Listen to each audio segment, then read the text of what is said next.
Hello and welcome back to the channel. What I have for you today is an excerpt, a portion of the interview that I did with 2-hour blogger Nick Allen. Why is it just a portion of it?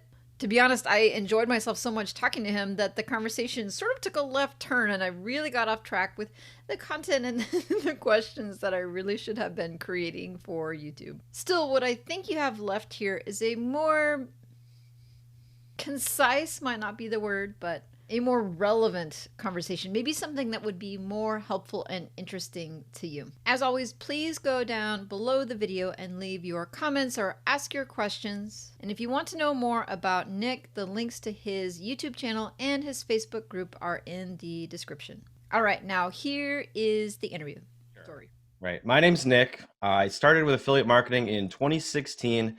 I'm a musician. This affiliate marketing thing started as a hobby for me. I started watching YouTube videos, really got into it, and the blog took off. And now it's my full-time gig. Awesome. Well, you're also on YouTube right now, correct? Yes. So on the side note, I also run a channel called 2-Hour Blogger, and it's a YouTube channel teaching affiliate marketing, but still in kind of the early stages of getting that rolling. Well, I really like the idea of the 2-hour blogger. As I understand it, the idea is, all right, you can get here if you dedicate a certain set amount of time every day. So is that the time that you're spending is 2 hours a day on your blog? Right. So I used to play in a band. So we would do our band practice, we'd do all this, and you get done with it, maybe you have to do other work to supplement your income, because when you're playing in a band, you're not making too much money, unfortunately. But so it was basically like, hey, 2 hours each day, I'm gonna work on my website, and that's kind of where the idea spawned from. That's amazing. So something that you started just from, it was your hobby, your love, and then it now is your business. Exactly. Yep. So what happened to the band? Typical band breakup story. You know, I won't get into too many details, but it's the same story that plagues a lot of bands. So I'm looking at, we talked a little bit about this before we went on, but I'm looking at your video and your audio and those things look sharp. Is this something that is part of your hobby or part of the site that you cover? It can be, yeah, it can be I'm in the music niche, so a lot of people who are musicians also make videos. They make videos for YouTube. They make recordings. So, you need to know these things are really helpful to know if you can learn them. So it's definitely part of it. I think that that's an area where a lot of bloggers are ignoring just the need to actually serve the video side of it, because there is money to be made from video, especially if you're already doing all the research, right? You did the keyword research, you already did the informational research, you already wrote out basically the blog post, which could be your script, but they don't want to make the jump to making the video because it seems maybe too hard or intimidating, or they don't Video want to. is very intimidating. Yeah, absolutely.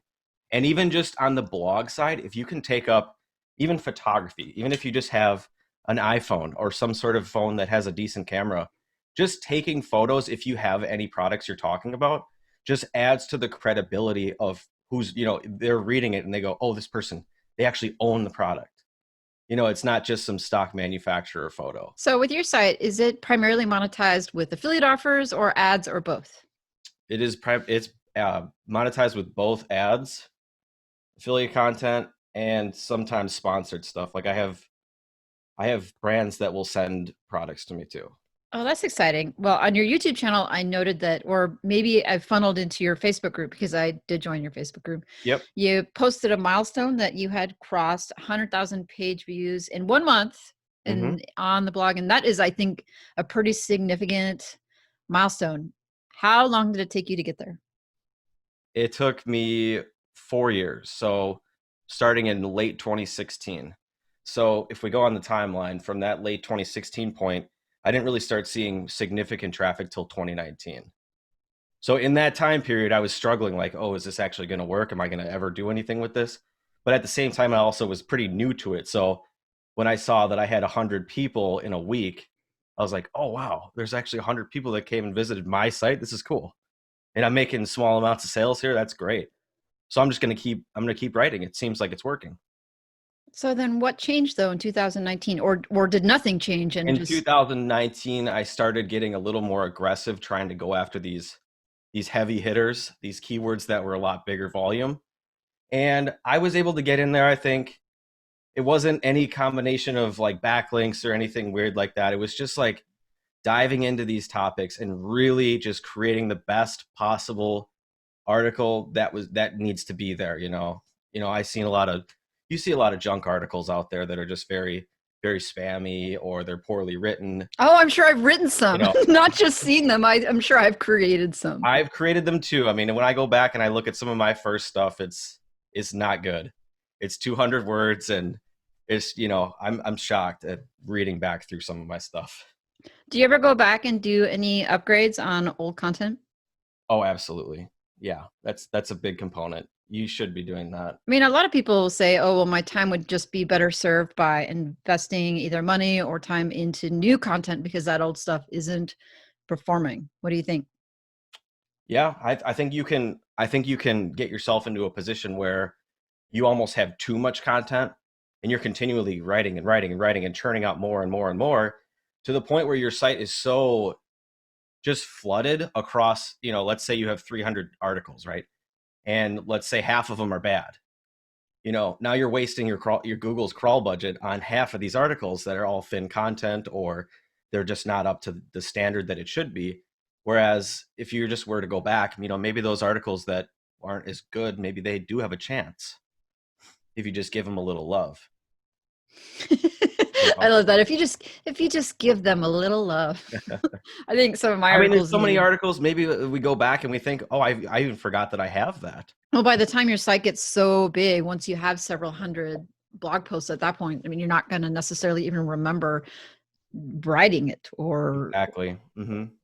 I always figured, though, there was a reason that I wrote the article on that topic in the first place. And I must have thought at some point that it was a worthwhile article to make. Otherwise, I wouldn't have done it. Yep. You have this site, and it has now crossed the 100,000 page views mark, and it's going really well. You're going to hold it? You're going to dump it? I am absolutely going to hold it. Yeah. I don't. I see the value in flipping sites if you're not totally passionate about that site. But since I'm so into it, it's really a passion for me. So I can't see myself parting with it really. What about starting? I mean, so you just hang on to this one site and you're like, I'm all in on this, or are you creating and bringing along other sites as well? I do have another site. It's in its very very beginning stages right now. I think there's only five or six articles on it.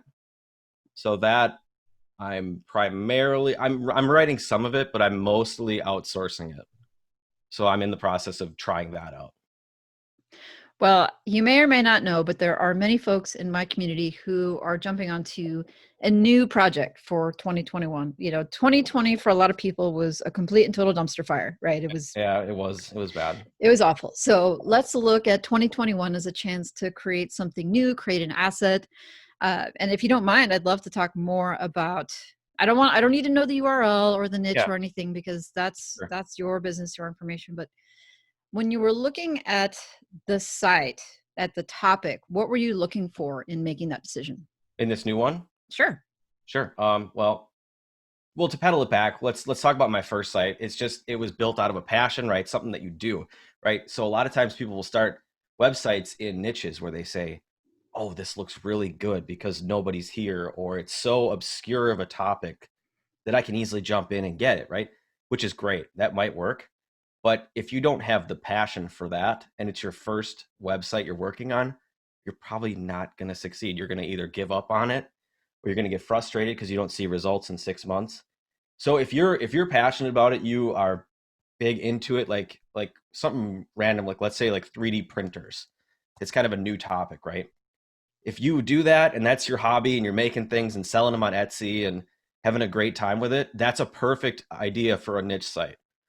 So as far as this new site, it's in well, I'll give you the URL. It's No, no, live. no, no, no. You don't have to. But say, I was going to ask: is it your passion, or is it one that was a money play? You say, okay, this is a topic I think I can use my skills on. It's a kind of hobby, but it's also something that's a little obscure as far as the the sites that are there's not many sites there. Okay, so it's a low competition. You think there's Yeah. search traffic there, there's interest there, but not a lot of people are serving it yet. Yes, exactly. Well, how'd you find it? Was it something you knew about, or was one that you walked around and you're like, that, that? It's a hobby. It's a hobby that I'm currently doing, so unrelated to music or anything like that. But I was like, oh, there's no websites here really. See, the thing that I'm in the middle of the niche hunt right now because I'm starting 2 new sites in January, and I've got one already sorted, already bought the domain, basically put that one on the track so it can go. But the other one I am, because normally I have started sites based on something I already knew, right? A passion. But this one I'm planning on just straight money play, right? Okay. Outsourcing it all and the rest. And it was really hard to come up with a niche because I had always started websites based upon something that I knew, but that also would mean if I knew about it and was familiar to me that it was also the same for other people because I'm not a snowflake, right? I'm not unique. Lots of Right. people do the things that I do. So I find myself like doing everything possible to try to see something that I wouldn't normally see or experience something I wouldn't normally experience. I literally was walking around my neighborhood with my phone and a notepad and like everything I saw, like, what do they have in their yard that I don't have? And, what are they doing that I don't do to try to come up with ideas? Mhm. Because I couldn't imagine that something I would be passionate about that other people wouldn't also be passionate about. I think that's one of the major challenges for people who are looking at niches. Yeah. Well, and that's the two different approaches really. Like you can do the passion project or you can do like the outsource project where you're kind of managing the whole situation and, paying other people to write all the content, which is kind of what I'm doing now with this new one, even though I do have it's a hobby of mine, but we'll see how that goes. But that's actually that's a good way to do it. Even if you just use your phone and just mark something down, if you're walking down the street, you see different hobbies and things people are doing. It's a great way to come up with ideas. Oh my gosh, you should have seen me. It was like 30 degrees outside, and so I was freezing. Right, I was with my phone, like my fingers were so cold I couldn't almost even bend them enough to like type in the things on my phone. But there were so many ideas that I hadn't thought of that probably had affiliate products. Like I'm walking along and I saw somebody with a gigantic picnic table in their yard, right? One of those huge ones that seats 8, that's made out of cedar wood. And I'm like, oh, I bet you those go for 5, 6, $700. Maybe there's an affiliate program for that. Maybe that is a product. And then I saw tool sheds, these like 8x8 tool sheds. And I'm like, man, I wonder if there is something for that. And if I just looked out my window in my yard, those Yeah, things, those products would have never occurred to me. And so people ask me now, I'm like, what have you done to go look aside from just searching on Amazon? right. People say go to the category pages and just look for stuff, but everything is not Mm-mm. in there. It's too broad. So how do you pick the monetization strategy then for the new site? Well, unfortunately, because we've seen those changes with Amazon, it's a little trickier. I mean, that's kind of where I'm going, but you have to. I mean, that's pretty much where it's going to be for now, and eventually, Mediavine or some other ad agency that'll be another source of income. That's kind of where it lies as of right now. I haven't dug too deep into affiliate models for it. Just I started the site before those changes happened, Mhm. so that's kind of a problem, unfortunately. But if you can get the traffic up high enough and you can get enough volume of sales, you can kind of go past Amazon's changes. But who knows? Who knows? Amazon might even cut this program. I mean, that's the serious reality we have to talk about. But I think it's going to happen. I yeah, think they don't need us yeah. at this point. Yeah, but I mean, there's other programs out there where you can look for. I mean, I've looked in Impact. I'm part of Avant Link too. There's a lot of smaller vendors in that network. There's CJ. Well, I feel So like one of your YouTube videos was focusing on Amazon alternatives. yep, Have you yep. had success with affiliate programs that are not Amazon? Oh, my main on my main website, my main affiliate program is run through Impact, and that's 75% of my earnings. And so did you start with Amazon and then move to Impact and then Yep. Yep. so this was a transition. So you actually left the security, the embrace of Amazon and went out in the world and found another one. Oh yeah, it was. I went through 150 posts removing Amazon. Like, I don't want to see this. I don't want Amazon anymore. Get away. But I still have Amazon clicks coming in from places where that's the only place you can go. When you are looking at a product to be an affiliate for, what do you look for? Well, I suppose I like to use the products, but there's also products that I just talk and speculate on. And so I can see what other people are, if they're liking it, if they're using it, if they're recommending it, it's probably good. And I look for, it's really wide, like the like where what I choose. I mean, there's products in this niche that are $10. There's products that are 8,000. So it's so wide. So I try to hit on all that. There's accessories, um, there's instruments, there's courses, there's so much. So mainly hitting all of those, but really just finding the gold in all of the different categories of different products. Well, I guess what you've highlighted though is that when you're looking at a niche or you're doing that selection, that the number of products that you could eventually cover should be a factor. I mean, maybe this is some niches are ones where they only have two or three options, or maybe there's only one affiliate program. But if you look at something that you know well enough about, and then you have plenty to choose from, and you can look at the competitiveness also of the reviews of the keywords around those, like music courses, right? Or learn Mhm. how to play the flute upside down, or Yep. whatever those things are, because you can assess each of those individually as far as whether or not to choose to move forward and write on those keywords.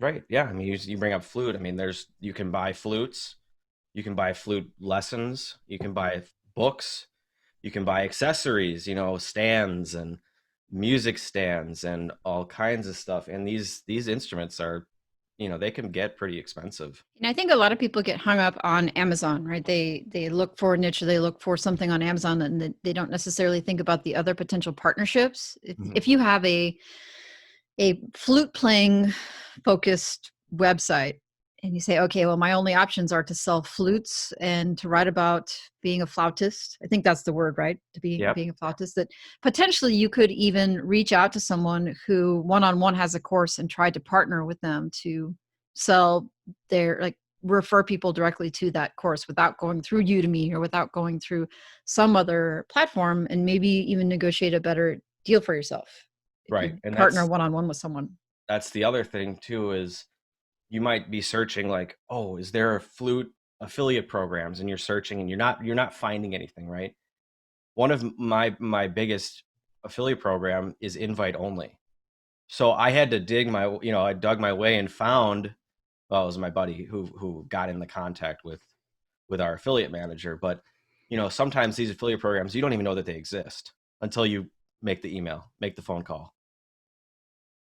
That they actually have some sort of partnership. You wouldn't even know that Right. they would pay people out to refer people back to them. Yeah, you wouldn't know. You wouldn't know.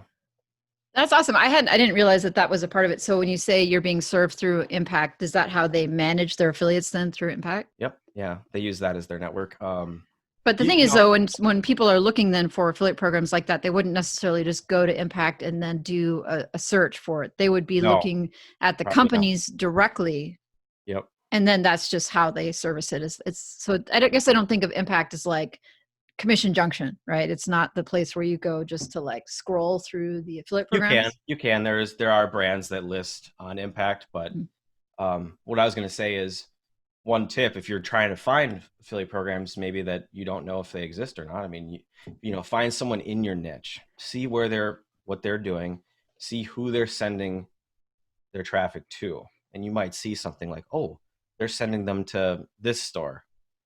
I didn't know that that store even had affiliate program. So then you can start digging that way. I mean, that's how we found our connection.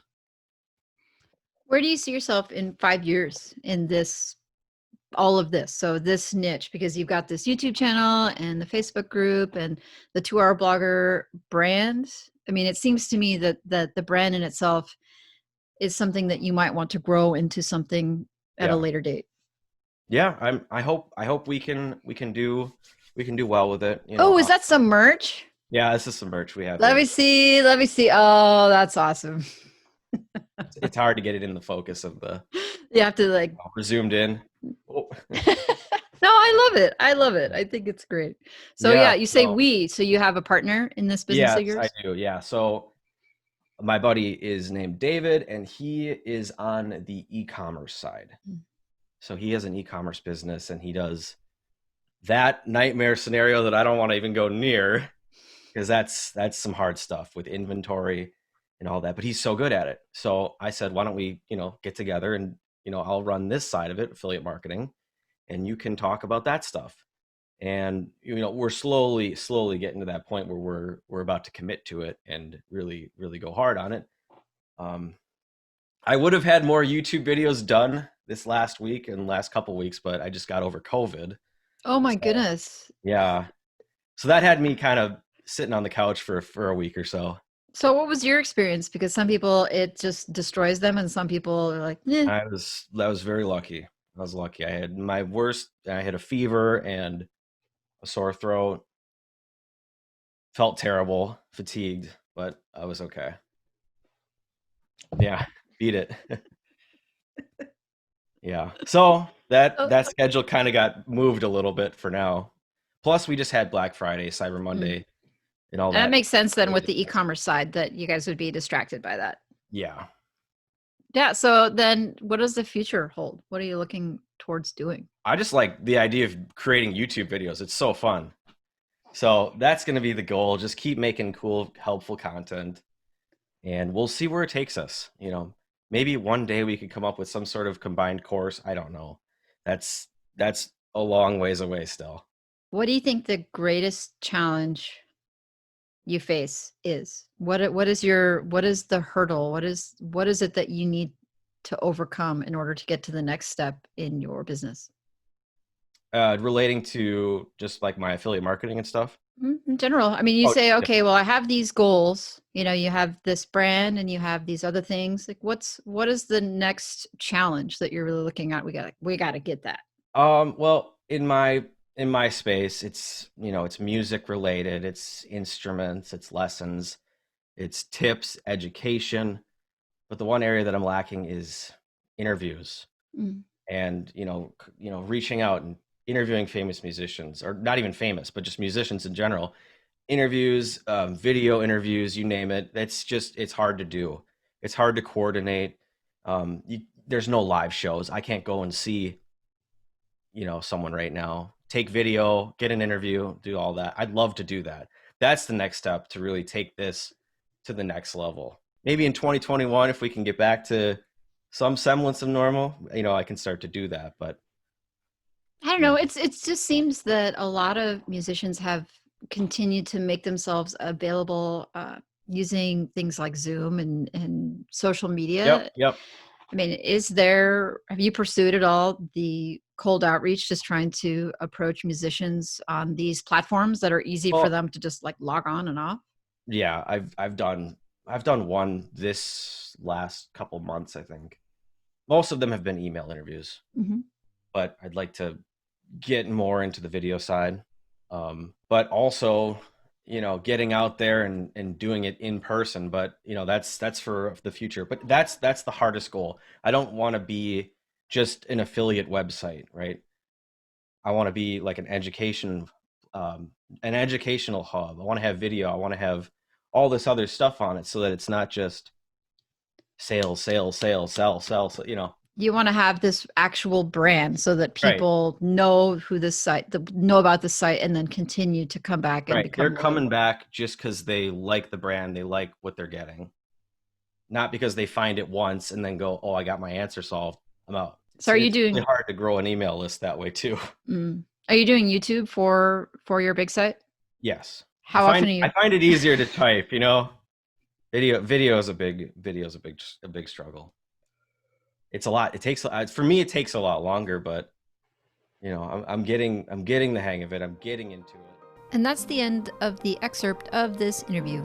If you enjoyed what you saw, take a look on the screen. You will see a playlist of all the interviews I have done on this channel, and also another video that you might enjoy.